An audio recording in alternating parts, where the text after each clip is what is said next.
नमस्कार, रुचकर रेसिपीज या माझ्या YouTube चॅनलमध्ये तुमचं सर्वांचं खूप स्वागत आहे। नवरात्री निमित्त आज आपण बनवणार आहोत भगरीचे धिरडे म्हणजेच वरईचे धिरडे। त्याचबरोबर मस्त दह्याची चटणी। हे धिरडे मस्त जाळीदार बनतात आणि बाहेरून क्रिस्पी होतात, त्यामुळे दह्याच्या चटणीसोबत खूपच उत्तम लागतात। चला तर मग बघूया धिरडे आणि चटणीची रेसिपी।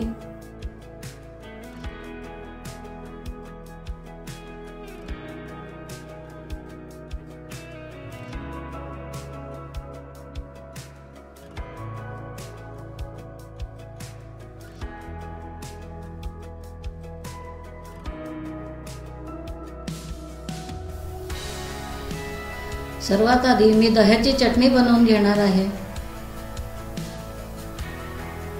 मी आता अर्धी वाटी शेंगदाणे तव्यावरती टाकणार आहे। हे शेंगदाणे आपल्याला खरपूस भाजून घ्यायचे आहे।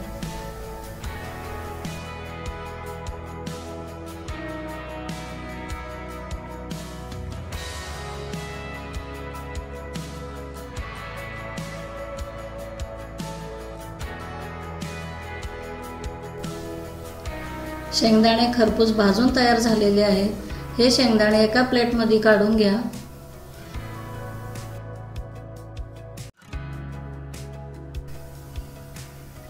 चटणीसाठी अशा प्रकारे मी 3 मिरच्या घेतलेल्या आहेत। त्यात 2 तिखट आहे आणि 1 कमी तिखट आहे। यामुळे चटणी छान लागते। ह्या मिरच्या सुद्धा भाजून घ्यायच्या आहे। नीट भाजल्यावर त्या प्लेटमध्ये काढून घ्यायच्या आहे।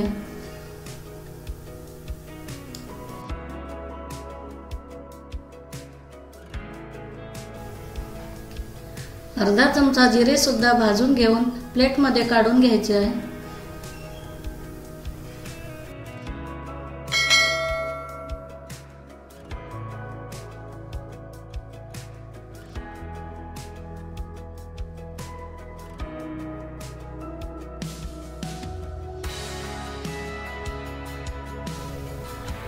भाजलेले सर्व पदार्थ थंड करून घ्या।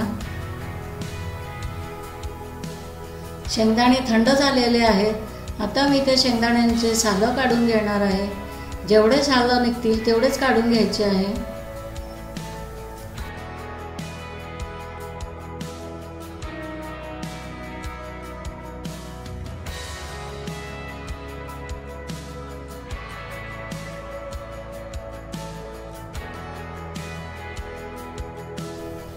आता या शेंगदाण्याचे सालं काढून झालेले आहे।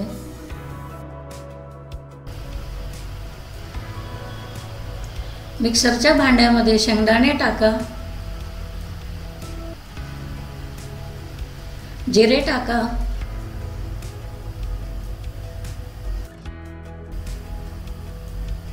अशा प्रकारे मिरचीचे देठ काढून मिरची टाका।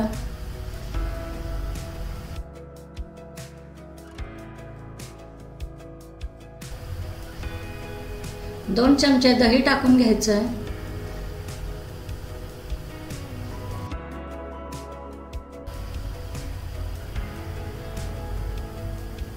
चवीनुसार मीठ टाका। थोडंसं पाणी टाकून त्याचं बारीक वाटण तयार करून घ्या।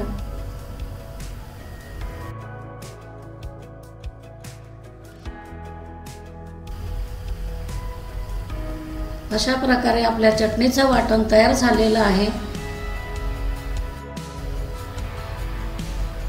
हे वाटण आता एका भांड्यामध्ये काढून घेणार आहे मी।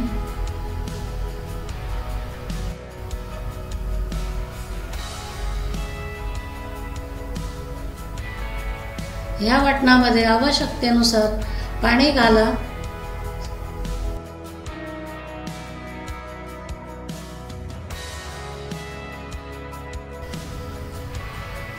आपली दह्याची चटणी तयार झालेली आहे।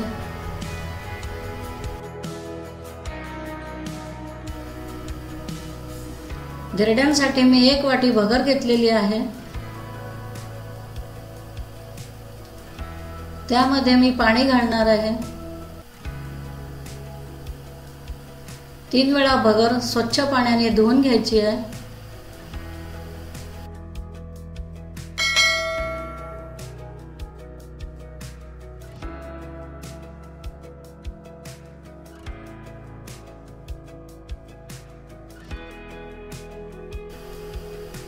ही भगर धुवून स्वच्छ झालेली आहे।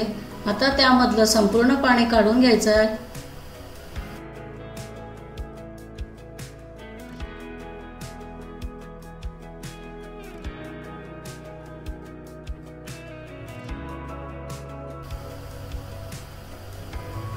आता भगरमध्ये पाणी घालून त्यावर झाकण ठेवून 4 तास ठेवून द्यायचं आहे, म्हणजेच ही भगर छान भिजेल।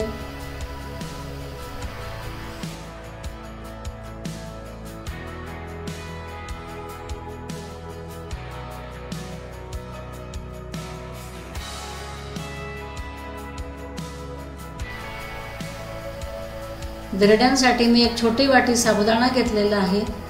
त्यामध्ये पाणी टाकून 3 ते 4 तास भिजवून घ्यायचं आहे।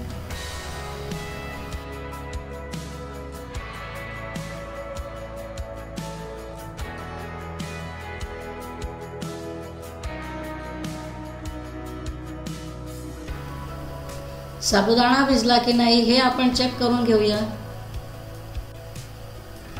त्याचबरोबर भगर सुद्धा भिजली की नाही हे चेक करून घेऊया। ह्या भगरमधलं संपूर्ण पाणी काढून घ्यायचं आहे।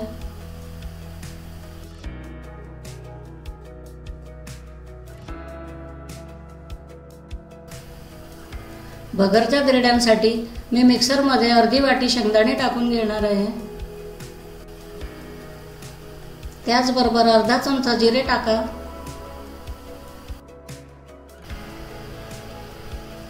चार मिरच्या अशा प्रकारे तोडून टाका।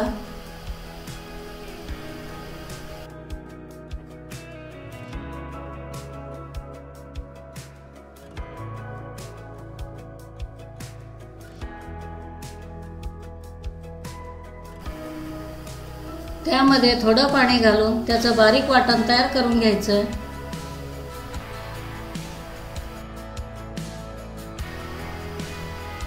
हे आता वाटण तयार झालेलं आहे।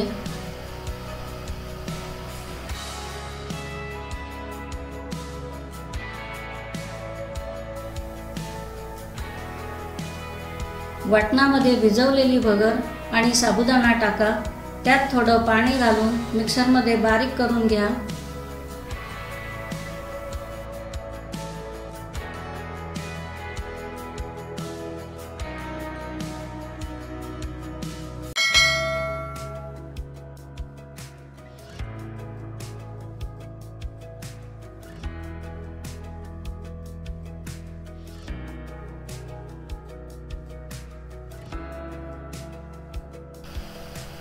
हे धिरड्यांचं मिश्रण अशा प्रकारे तयार झालेलं आहे।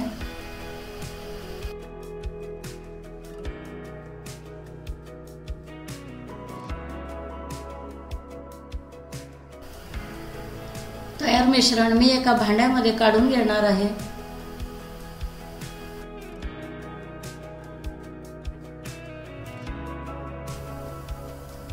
या मिश्रणामध्ये अर्धा ग्लास पाणी टाकायचं आहे।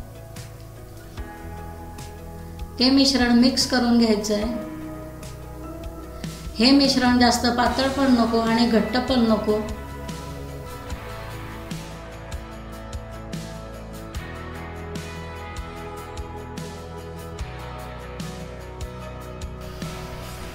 मिश्रणामध्ये चवीनुसार मीठ टाका।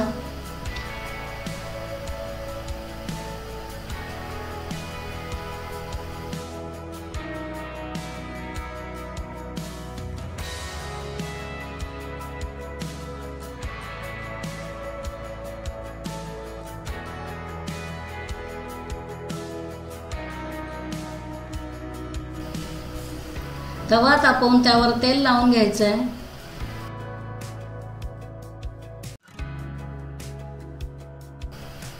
तव्यावरती मिश्रण टाकून चमच्याने एक समान पसरून घ्यायचं आहे।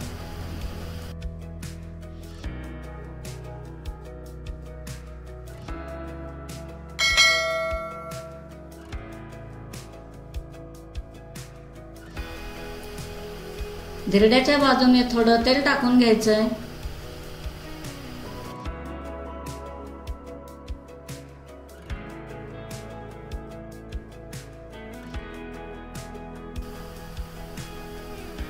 थोड्या वेळाने धिरडं पलटी करून घ्यायचंय।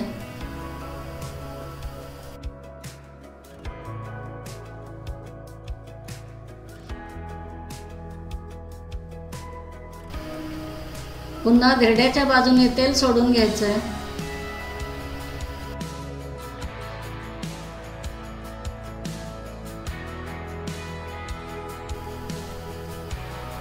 धिरड्याला छानपैकी जाळी पडलेली आहे, म्हणजेच आपलं धिरडं तयार झालेलं आहे। तुम्ही सुद्धा करून बघा।